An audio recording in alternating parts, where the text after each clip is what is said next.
The gleaming chrome of luxury automobiles reflected the morning sun as Carolyn Blackwood stepped through the glass doors of Wilshire Motors, completely unaware that this simple errand would ignite a chain of events that would forever change the dealership's future.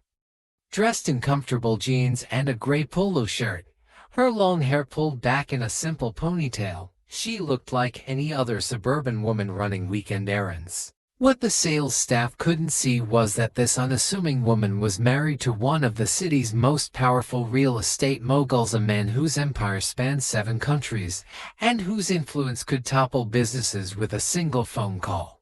Just hours earlier, Thomas Blackwood had kissed his wife goodbye in their sprawling kitchen, his mind consumed with the largest deal of his career.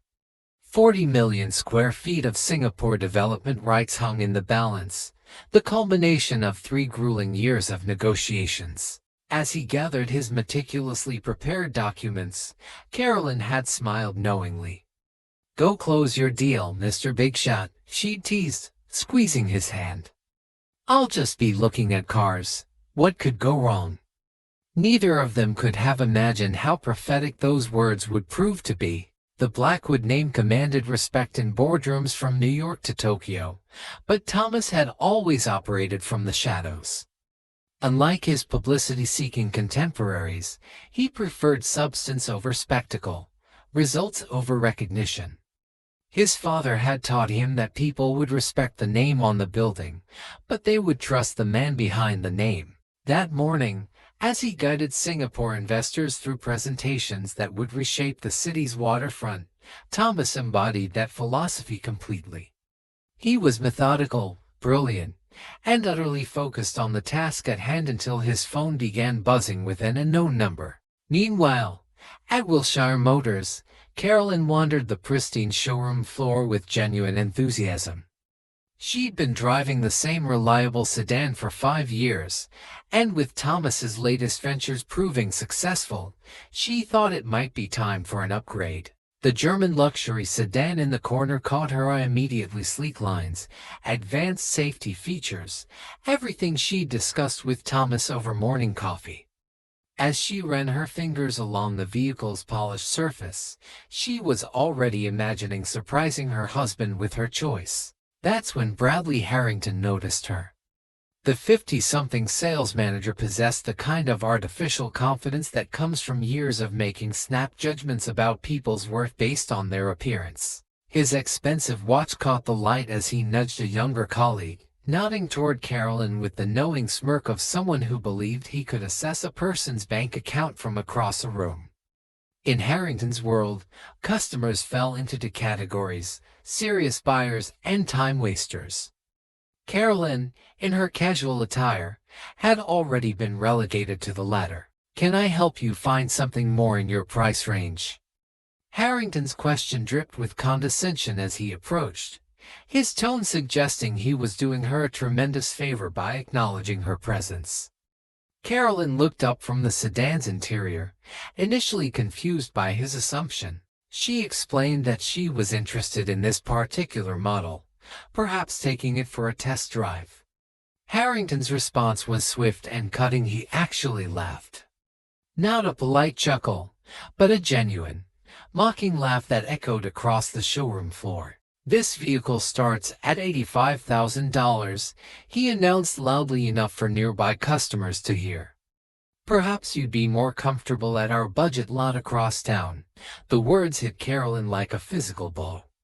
She'd never experienced such blatant dismissal, such casual cruelty disguised as customer service.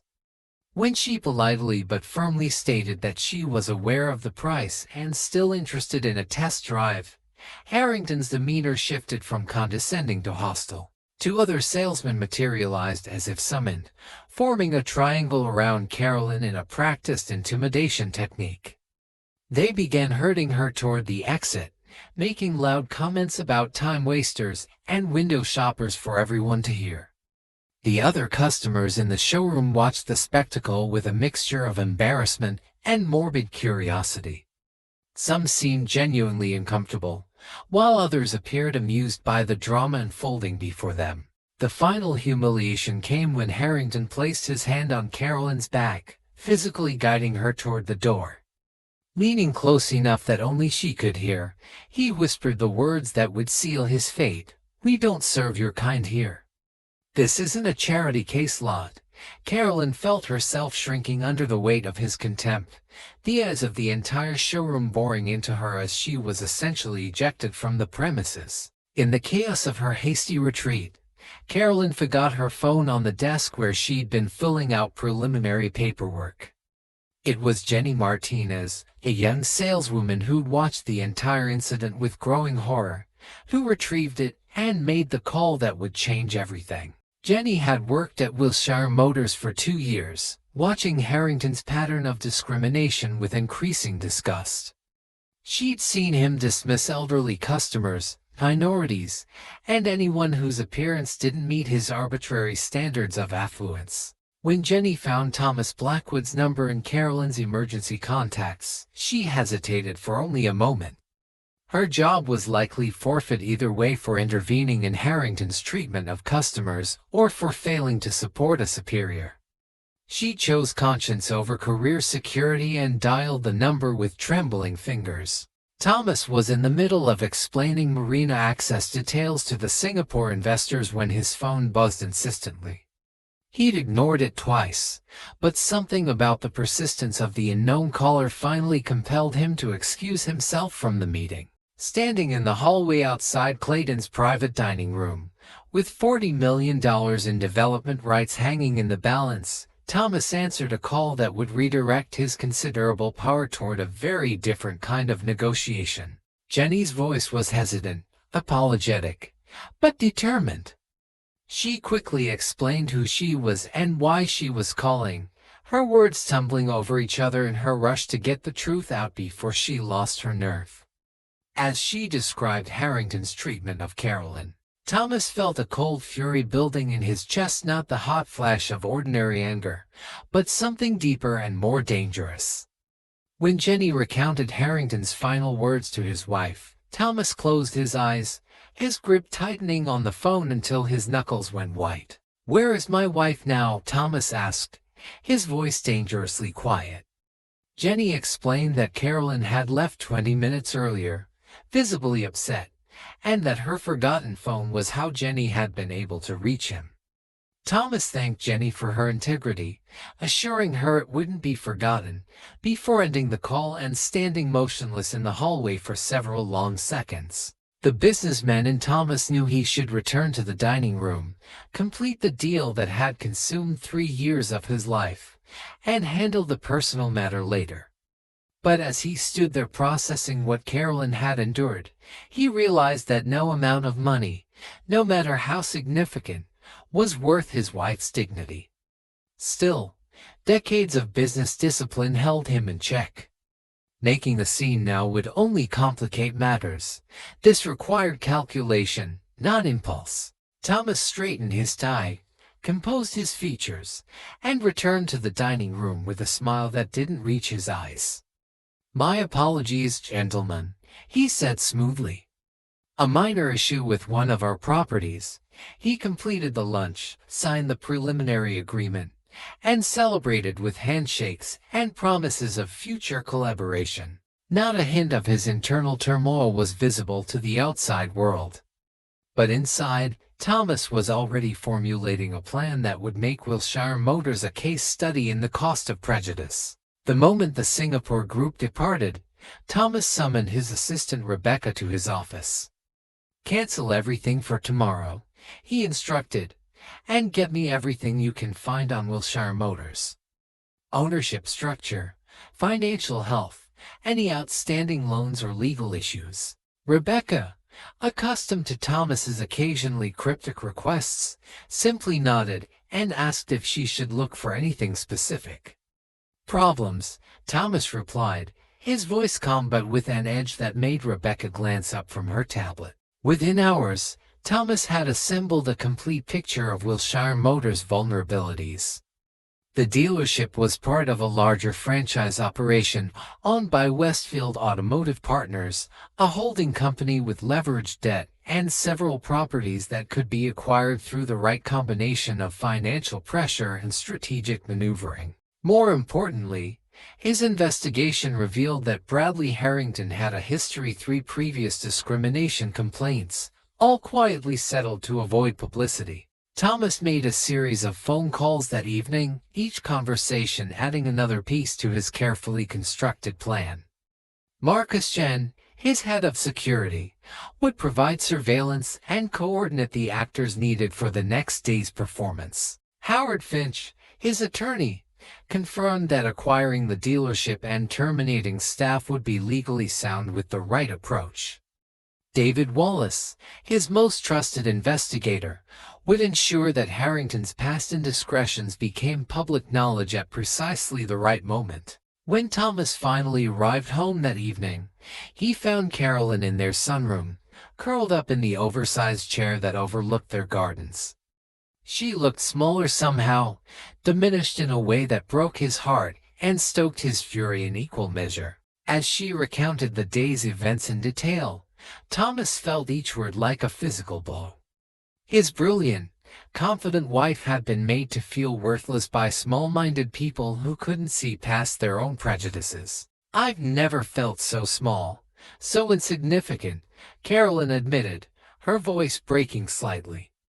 "And it wasn't even about the money, Thomas. It was the way they looked at me, like I was nothing, like I didn't deserve basic respect."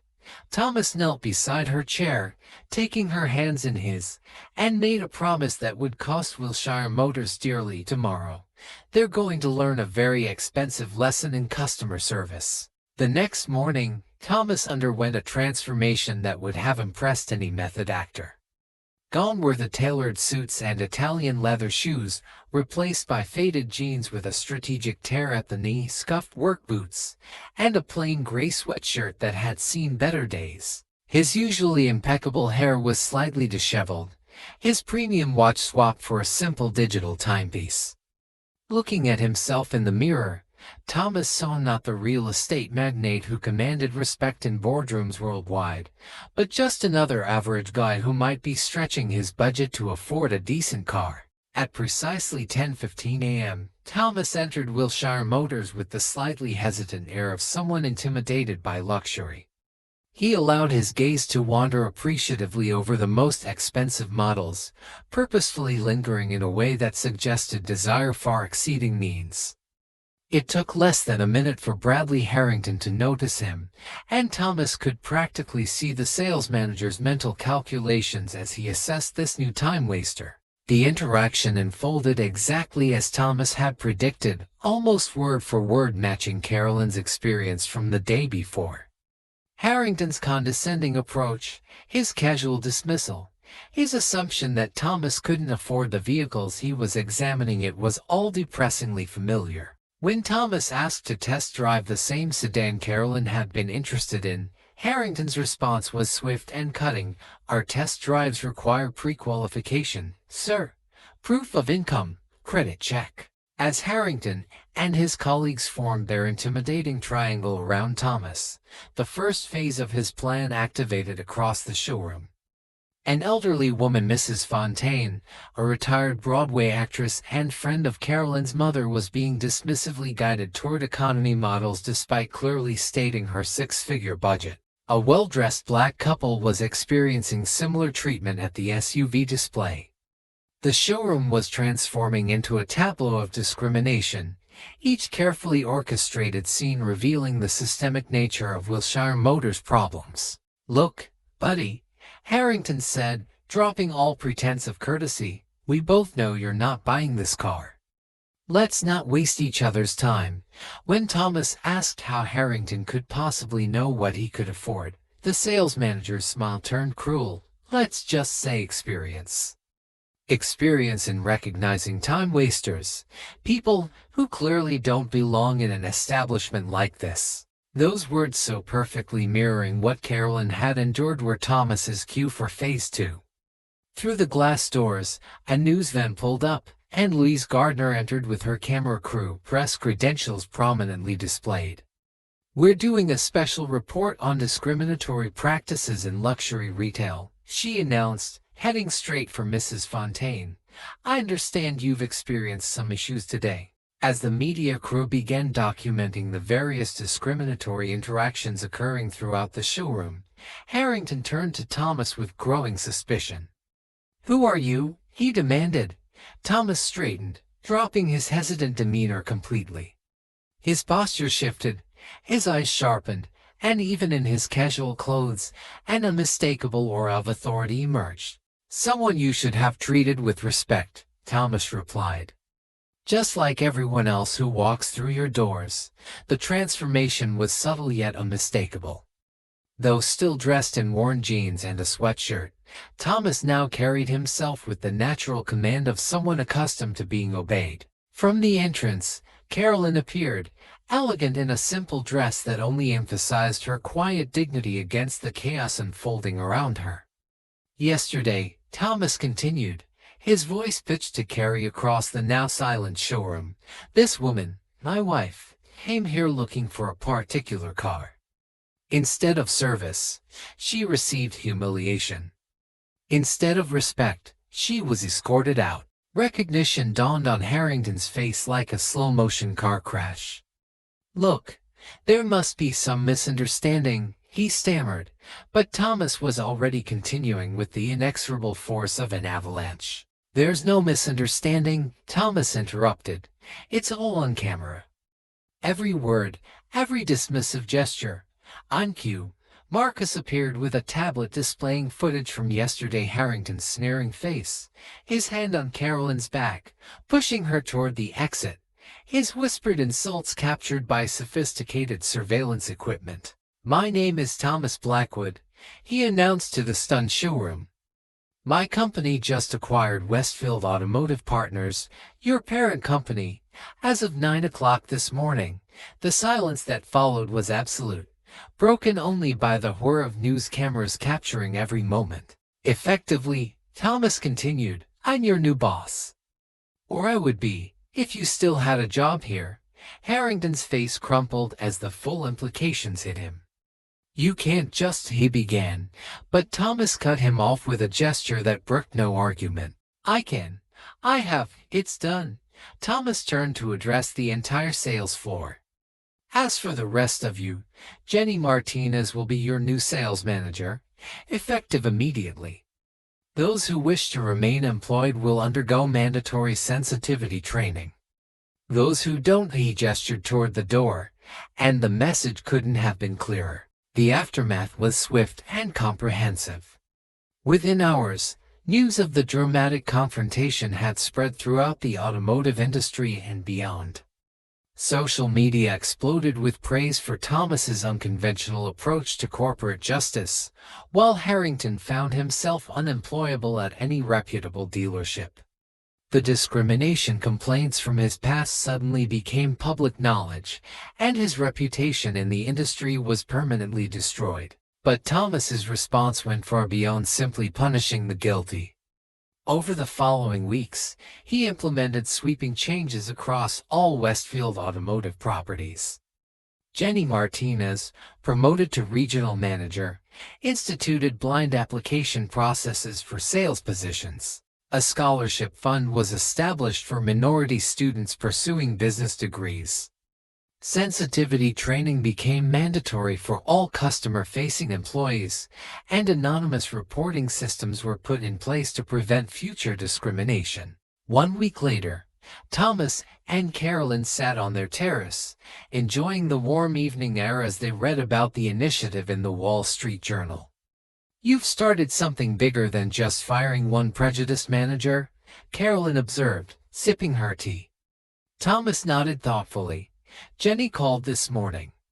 Applications from minority candidates are up 60% since the changes." As for Harrington, he'd found work at his brother-in-law's used car lot in Tucson, a significant step down from luxury sales, and a daily reminder of the cost of his prejudice. Apparently, Thomas allowed himself a small smile. Luxury dealerships are hesitant to hire someone with his reputation. Carolyn reached across the table, taking his hand. "You know what impressed me most? That you didn't just punish the guilty. You created opportunities for good people." It was true. Thomas had transformed a moment of personal injustice into systemic change that would benefit countless future customers who might otherwise have faced similar discrimination.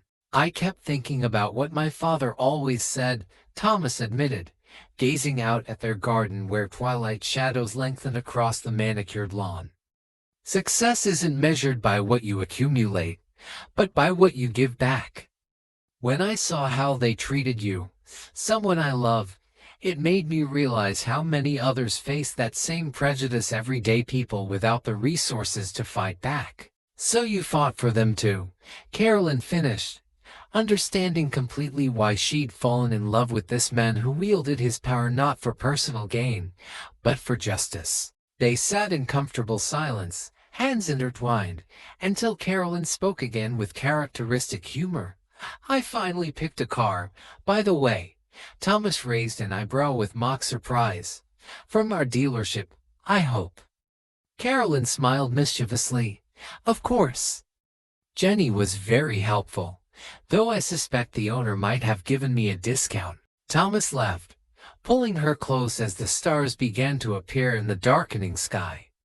The owner's wife gets whatever she wants, he declared, meaning every word.